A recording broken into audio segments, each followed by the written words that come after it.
मेरठ में कस्तूरा आवास बालिका विद्यालय से कल से 3 7वीं क्लास की छात्राएं गायब हैं। उनको पुलिस लगातार तलाश कर रही है। मुकदमा भी दर्ज हो चुका है और अब जो इस स्कूल में और स्कूल के बाहर ऐसे अफसर जिनको मॉनिटरिंग का दायित्व था, उनके ऊपर कार्रवाई की शुरुआत हो रही है। जो राज्य महिला आयोग की सदस्य हैं मीनाक्षी बराला जी, वो इस समय पहुंची हुई हैं स्कूल में, मेरे साथ हैं। मैम, आप यहाँ आई हैं, आपने पूरा माहौल पहले भी देखा है, 1 डेढ़ महीने पहले भी आपका विजिट हुआ था, तो उसके बाद ये घटना हो जाती है, ये कितना दुखद है और यहाँ का जो हाल है वो क्या है, वो सुनना चाहते हैं, क्योंकि आप तो पहले भी विजिट किए हैं। एक्चुअली हम महिला आयोग से, तो हम लोगों को जो गर्ल्स स्कूल कस्तूरबा हैं या और भी गर्ल्स स्कूल्स और कॉलेजेस है, हमें वहाँ जाना होता है और वहाँ पे पता करना होता है कि क्या हुआ। मैं यहाँ एक दिन औचक निरीक्षण के लिए आई थी और डीपीओ मेरठ और मैं दोनों हम लोग यहाँ आए, तो यहाँ की व्यवस्थाएं उस दिन देख करके मैं यहाँ खूब नाराज़ हुई और मैंने आगे लिखित बोला। और तो और जो बीएसए मैडम है, मैंने उनको फ़ोन से बोला कि आप यहाँ कब आई थी आखिरी बार, आपने कब देखी थी यहाँ की व्यवस्थाएं। तो ये मैडम जो यहाँ की इंचार्ज है वो मेरे को बोली, मैडम अब ठीक कर लेंगे, तब ठीक कर लेंगे। ना यहाँ खाने की प्रॉपर व्यवस्था थी, ना यहाँ सोने की प्रॉपर व्यवस्था थी, ना यहाँ नहाने की प्रॉपर व्यवस्था थी। उसके बाद मैंने जब सारी चीज़ें की, उस पर जो सबसे दुखद था वो ये था कि जो लड़कियाँ हैं उनको पढ़ना नहीं आता। यहाँ छोड़ा किस लिए गया है जी? पढ़ने के लिए। तो एजुकेशन क्वालिटी है वही ध्वस्त है। बहुत दुरुस्त थी। कई एक टीचरों का पर्टिकुलरली लड़कियों ने शिकायत करी कि वो लात तक मारती हैं यहाँ पे। मैंने उसके लिए लिखित में भी दिया, संज्ञान में लेने को मामला डीएम थे उस समय यहाँ पे दीपक मीना, मैंने उनको जाके स्पेशली लिख के दिया। उन्होंने कहा मैडम मैं लिख करवाता हूँ इसको जल्द से जल्द, लेकिन वो उसी समय पे उनका ट्रांसफ़र हो गया था, तब मैं आई थी। इसमें मैंने उनको बोला था, लड़कियों से मैंने अकेले में जब बात की तो लड़कियों ने बताया कि मैडम हमको बोर्ड पर लिख देते हैं और कहते हैं लिख लो। जो टीचर्स का यहाँ सामने आया मामला, ज़्यादातर टीचर है। मैंने जब यहाँ का रजिस्टर खोला तो आधे से टाइम पे सीएल और आज दवाई लेने और आज फलाना लेने। आप सोचिए, मैं जिस दिन आई हूँ उस दिन यहाँ आधे से ज़्यादा स्टाफ नदारत था। एक बहुत थकी हुई महिला जो गार्ड के रूप में इन्होंने गेट पे बिठाई हुई थी, वो उसको पता ही नहीं था कुछ, जो कि मैंने आज भी कहा कि यहाँ पे गार्ड एक मुस्तैद लेडी होनी चाहिए। पुरुष रखिए तो बाहर भले ही बैठे, लेकिन पुरुष अगर आपको लगता है तो पुरुष रखिए, लेकिन वो महिला भी ऐसी ही थी। और सारी व्यवस्थाओं को देखने के बाद मैंने यहाँ पे भी समझाया, आगे भी बोला, लखनऊ में भी हमने अपना सब जगह अपने पेपर भिजवाए। उसके बाद क्या हुआ, अभी मैं दोबारा 2-3 दिन बाद आने का था, क्योंकि हमारी बात हो गई थी कि अब फिर से चल के देखते हैं अब कितना सुधार हुआ। उससे पहले पहले ये हुआ। इसमें मैंने अब लड़कियों से बात की है अलग से बिठा करके, बिना किसी और व्यक्ति के या बिना वार्डन टीचर के। उन लड़कियों ने बताया कि हमको तो लड़के मिलने आते हैं जी। मैंने कहा मिलते कैसे हो जी आप? तो उन्होंने कहा वो सामने फ्लाईओवर पे खड़े होते हैं और हम ऊपर से दिखता है हमारी विंडो से। आज भी एक लड़का 9:30 बजे आने वाला था, तो मैंने पूछा तुम पहचानती कैसे, तुम मुझसे मिली नहीं, सिर्फ फ़ोनों पे बात लड़कियों की बहुत हो रही हैं। तो उसने चल रहे हैं मैडम यहाँ एक फ़ोन आया जिससे सब लड़कियाँ बात कर रही थी। अब दूसरे फ़ोन का भी मुझे कोई यहाँ पे जानकारी नहीं मिली है। एक फ़ोन की जानकारी तो मिली है कि वो यहाँ रेगुलर बात कर रहे थे। तो उस लड़के ने उस लड़की को बोला कि तानिया को फ़ोन मैंने दिया है, तुमको भी दूंगा, आज तुमको मिलने आऊँगा। तो उसने बोला आप पहचानेंगे कैसे? तो बोले मैं सामने फ्लाईओवर पे खड़ा हूँगा, वाइट कलर की शर्ट ब्लू जीन्स पहनी होगी, 9:30 आप ऊपर से देखिएगा। बोले हम मिलेंगे, आए। तो मिलने जाने का सोर्स मुझे लगता है यहाँ से बाहर निकलने का कहीं कोई रास्ता है, नहीं तो पीछे दीवार में टूटी हुई है। वो अभी इन्होंने देखा हमने, तो पीछे दीवार इन्होंने अब तो आनन फानन में उस पर वेल्डिंग करा दी है। शायद वहीं से लड़कियां बाहर निकल रही थी, क्योंकि लड़कियां फ्लाईओवर के नीचे लड़कों को मिलने बुला रही हैं। लड़कियों ने खुद एक्सेप्ट किया है कि हाँ हमने बोला। और वो लड़कों का एक ग्रुप है, आप शुभम लड़की ने नाम बताया, और वो पूरा एक ग्रुप है जो ग्रुप लड़कियों को लगातार कैसे टच में है मुझे नहीं पता, पर वो टच में है कस्तूरबा की अपनी यहाँ सरूरपुर वाली लड़कियों के। और यहाँ चेन बन गई है, एक से एक लड़की जुड़ रही है, एक से एक जुड़ रही है, एक से एक जुड़ रही है। मैडम, ये जो कल घटना हुई, उस घटना को घंटों छुपाया गया, रात तक छुपाया गया, और जो यहाँ का स्टाफ है वो बजाय यहाँ आसपास खोजने के हर्रा गांव में चला गया, जो पास में हर्रा गांव है वहाँ जाने का क्या औचित्य था? क्योंकि हर्रा का एक लड़का भी इनके टच में है और हर्रा की एक लड़की भी टच में थी, जो इनकी बड़ी बहन की दोस्त थी। इनको लगा कि अगर वो यहाँ से भागी हैं, जो कि बताना इनका ये है कि वो डर में भागी हैं कि पेरेंट्स ने ये कह दिया था कि हम मार देंगे अगर तुम यहाँ ठीक से नहीं रहोगे। वो जो तो यहाँ के स्टाफ को लगा कि वो हर्रा में उसके दोनों के घर किसी के हैं। तो एक साहिल लड़का है और एक लड़की का नाम अभी बता रहे थे कि वहाँ शायद हो। तो मैडम आनन फानन में वहीं गई पहले ढूंढने के लिए कि कहीं वो उनके घर में तो नहीं है।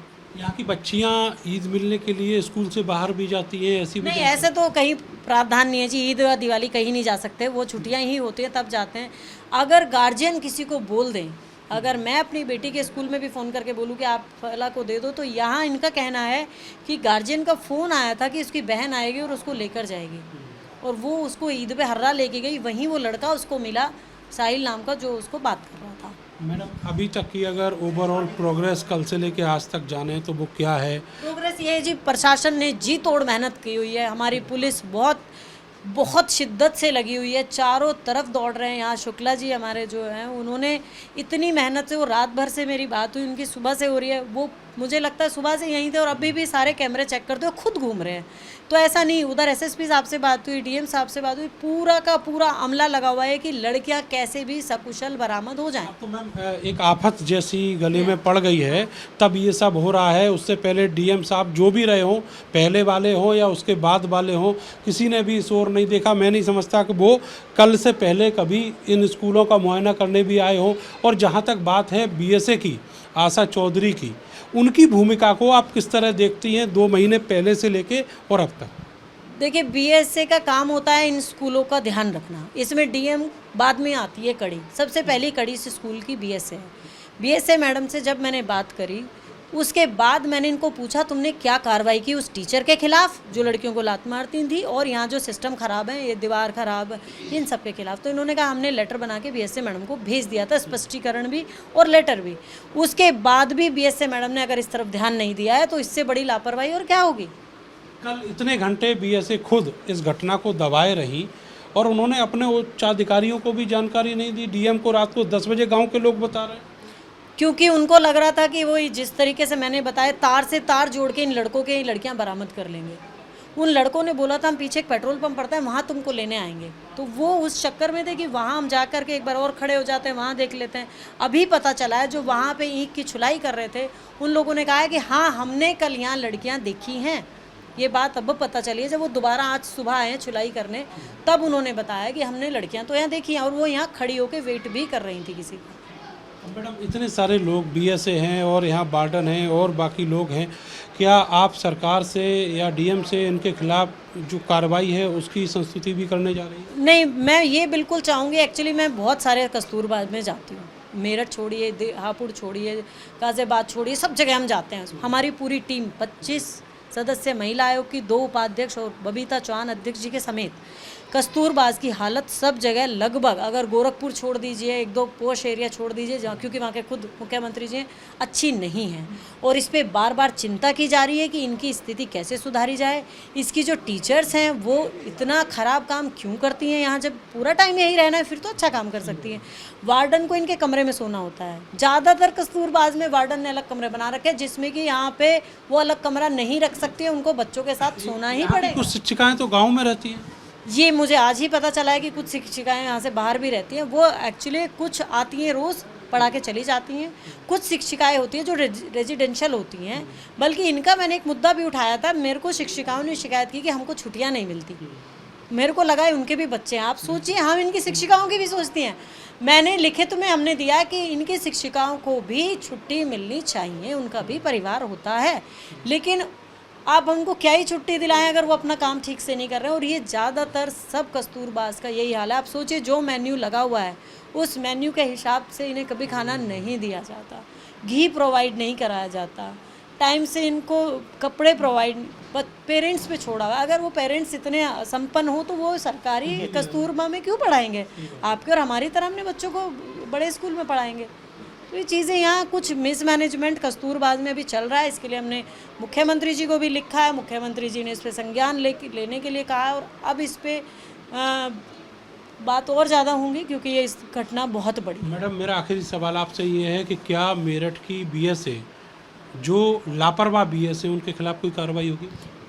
अभी जो मैंने अभी सुना है कि कार्रवाई चल रही है। अभी डीएम साहब से जो मेरी बात हुई है, उन्होंने कहा है मैडम स्टाफ के खिलाफ भी करूंगा कार्रवाई और बीएसए के खिलाफ भी 100% कार्रवाई करूंगा। अभी डीएम से मेरी बात हुई है, कह रहे मैं इनके आप भी बताइए। तो मैंने भी उनको बताया जो चीज़ें मेरे पास थी, जो मैंने यहाँ पे आके प्रत्यक्ष रूप से देखी थी, मैंने उनको वो बताई।